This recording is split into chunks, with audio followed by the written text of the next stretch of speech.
যে আমরা সমন জারিটা এখন থেকে টেলিফোনের মাধ্যমে SMS এর মাধ্যমে। আপনারা জানেন যে বাংলাদেশে একটা কথা আছে যে কারোর সাথে শত্রুতা করতে গেলে একটা ল্যান্ড মামলা জুড়ে দাও, তাহলে 3 জেনারেশনে সেই মামলা আর শেষ হবে না। তো আজকে সেই 3 জেনারেশন যেন না লাগে, 1 জেনারেশনেই যেন মামলা শেষ করা যায়, সেই জন্য সিপিসির কিছু সংশোধনী আনা হয়েছে, যাতে করে যারা বিচার প্রার্থী তাদের সময় কম লাগে, তাদের টাকা কম লাগে। অনেক সময় আমরা যারা উকিল আছি তারা নানান অজুহাতে বিভিন্ন সময় নিয়ে মামলার প্রক্রিয়া বিলম্বিত করি, সেটা যেন না হয় সেরকম কতগুলো সিদ্ধান্ত এসছে। কয়েকটা উদাহরণ আমি আপনাদেরকে দিচ্ছি।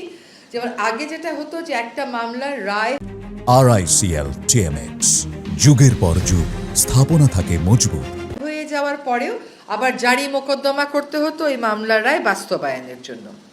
এখন বলা হচ্ছে যে যখন রায় দেওয়া হবে ওই রায়ের মধ্যেই এক্সিকিউশনের বিষয়টা ইনক্লুড করে দেয়া হবে।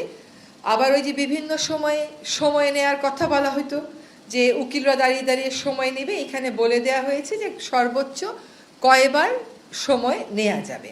আবার লিস্টে ফুল হিয়ারিংয়ের জন্য কয়টা মামলা সর্বোচ্চ নেওয়া যাবে, আর পার্শিয়াল হিয়ারিং হয়ে আছে, পার্ট থার্ড ম্যাটার, এরকম কয়টা লিস্টে সর্বোচ্চ ইনক্লুড করা যাবে।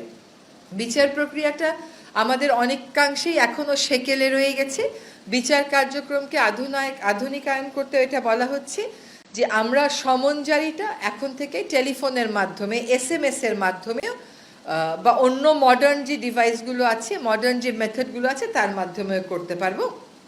আর ফাঁসিয়ে দেওয়ার জন্য ভুয়া মামলা করা হয়, আগে সেটা শাস্তি ছিল 20,000, এখন সেটাকে বাড়িয়ে 50,000-এ করা হয়েছে।